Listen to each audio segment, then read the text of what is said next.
Opa, eu sou o Ludoki e no vídeo de hoje, galera, a gente vai estar desenhando a nova personagem do Genshin Impact, a Arlequino.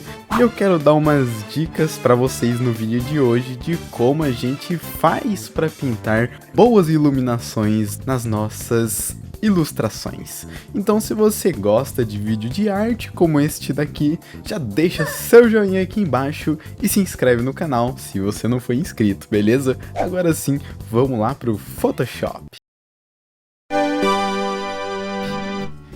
E bom, pessoal, hoje a gente tá fazendo uma ilustrinha bem finalizadinha, do jeito que a gente gosta.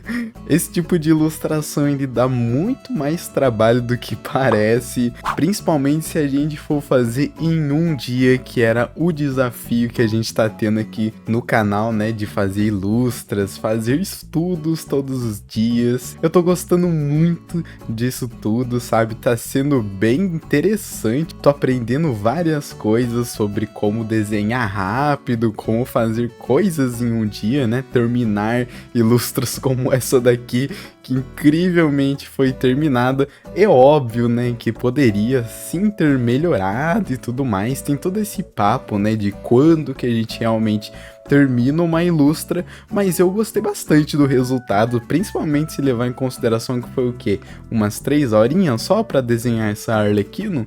Eu particularmente acho pouco tempo para fazer uma ilustração e eu fiquei bem contente com o resultado. Mas uma coisa que eu percebi e que eu tive que aplicar nessa personagem foi economia de informação. A Arlequino não é a primeira personagem de Genshin que eu faço, eu já fiz vários outros, inclusive um dos meus mais recentes foi o Venti, que foi uma ilustração que eu gostei demais de fazer.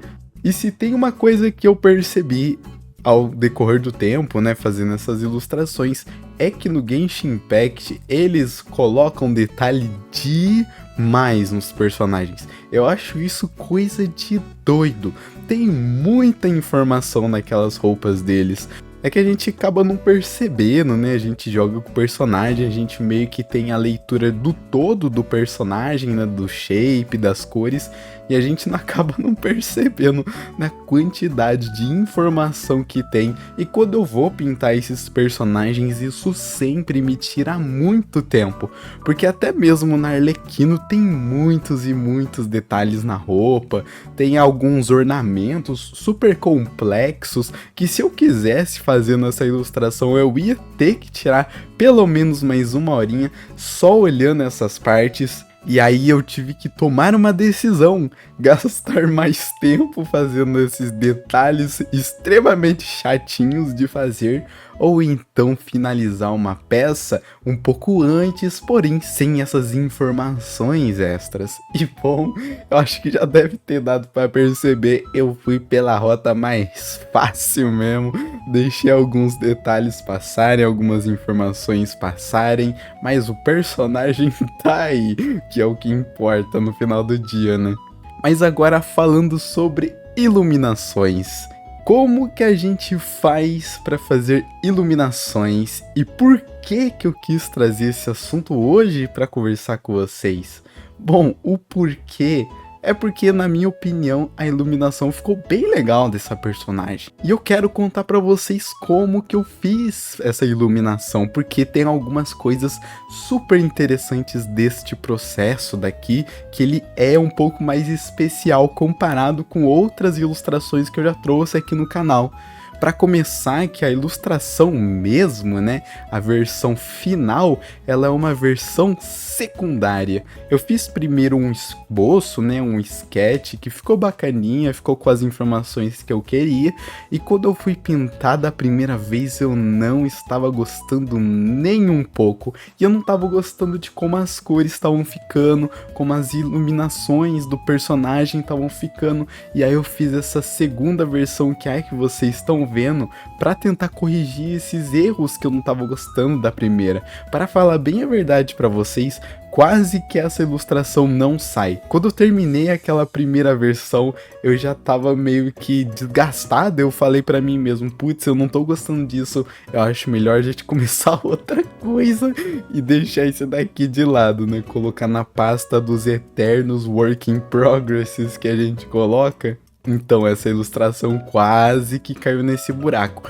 mas eu parei, comecei a pensar, refletir e falei pra mim mesmo, cara, beleza, vamos tentar fazer essa ilustração funcionar, vamos começar do zero para fazer a iluminação funcionar do jeitinho que eu queria. E aí eu comecei de uma maneira um pouco mais paciente. Eu comecei a respeitar muito mais a line art do que comparado da última vez, que eu não respeitei tanto assim, eu fui bem às pressas, eu acabei dando merge, né, tipo, eu comecei a juntar as camadas muito rápidos e as informações do sketch começou a ficar mais difuso. Nesse daqui não, eu já fui bem mais calmo, eu usei uma brush maior, né, para fazer marcas mais definidas e depois eu comecei a usar bastante layer modes. As camadas de ajuste, né, como o Color Dodge, o Multiply, eles são os nossos amigos. É muito interessante usar eles.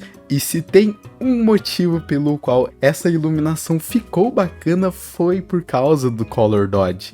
Eu usei bastante o Color Dodge para fazer com que a iluminação realmente brilhasse. O Color Dodge ele tem esse efeito super bacana que quando você pega uma cor mais escura, né, e pega uma brush que é mais fofinha, como aquelas brushes redondas, softs e passa, putz, fica muito bom.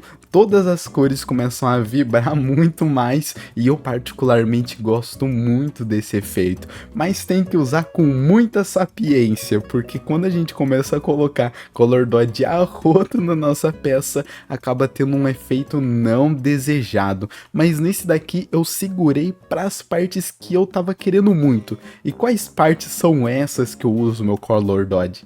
E aqui que entra o segredo da coisa, né? Aonde usar? Bom, na peça de hoje eu usei em 2 lugares diferentes. No primeiro lugar foi no fundo, porque eu gosto bastante de dar um dodge no fundo. Ele ajuda a deixar o fundo mais coeso, ele meio que mistura as cores pra gente, faz meio que uma grande unidade. E pra mim, fazer com que o fundo se torne uma grande unidade é muito importante, porque a gente quer que tenha o menos detalhe possível, a gente quer que não tenha tanto contraste, porque o nosso foco é no personagem e não no fundo, né? Então, além dele dar toda essa ajuda pra gente, pra meio que transformar o fundo em uma só peça, ele ajuda também a dar mais ênfase no nosso personagem. Ajuda a silhuetar, que é a palavra que a gente usa, que é quando a silhueta mesmo do personagem fica mais em evidência. E também deixa as cores mais bonitinhas. No caso de hoje, eu quis meio que fazer um vidraçal no fundo da personagem, né? Como se a luz estivesse entrando dessas vidraças e iluminando a nossa personagem. Então eu fiz questão de dar um pouco mais de ênfase no Color Dodge, nesses vidraçais, para meio que fazer com que a pessoa que leia a peça meio que entenda, né? Que essa luz está vindo dessas janelas grandes, né? Que estão no fundo. E o segundo lugar que eu passei meu Color Dodge também foi na luz do personagem. A nossa personagem ela tem 2 grandes fontes de iluminação. Uma que é uma soft, que não é bem uma iluminação muito forte, é uma iluminação que eu uso mais para dar tridimensionalidade na personagem. É muito importante a gente ter essa iluminação mais soft, ou então como o pessoal usa, iluminação difusa, que é uma iluminação sem muito peso dramático, né? É mais realmente para ajudar a fazer com que as formas sejam lidas como elas devem ser. E a segunda fonte de iluminação é essa fonte dramática, que por causa do Color Dodge até quase chega ao branco que eu coloquei, por exemplo, nas áreas superiores ali, né? As áreas que vão receber essa luz que tá vindo de trás por causa dos vidraçais. E para ajudar esse efeito, eu coloquei o Color Dodge justamente nessa área. E eu gosto de colocar o Color Dodge nisso, principalmente ao redor dessas áreas que estão sendo iluminadas, porque as cores ficam bem saturadas, dá realmente esse efeito de que a iluminação tá vazando pelo resto da tela. O Color Dodge para fazer iluminação é o meu grande amigão mesmo, ele ajuda demais a fazer esses efeitos de iluminação serem muito mais práticos, né? Ficarem realmente com caras de iluminação. E bom, pessoal, o resultado da nossa personagem de hoje ficou assim. E essa foi a nossa Arlequino. Eu espero que você tenha gostado do resultado. Se você gostou, já deixa seu joinha aqui embaixo. Me siga nas redes sociais e se você joga Genshin, me conta nos comentários se você conseguiu pegar essa personagem ou se você perdeu 50-50 como eu. Eu te espero no próximo vídeo. Valeu, falou e fui!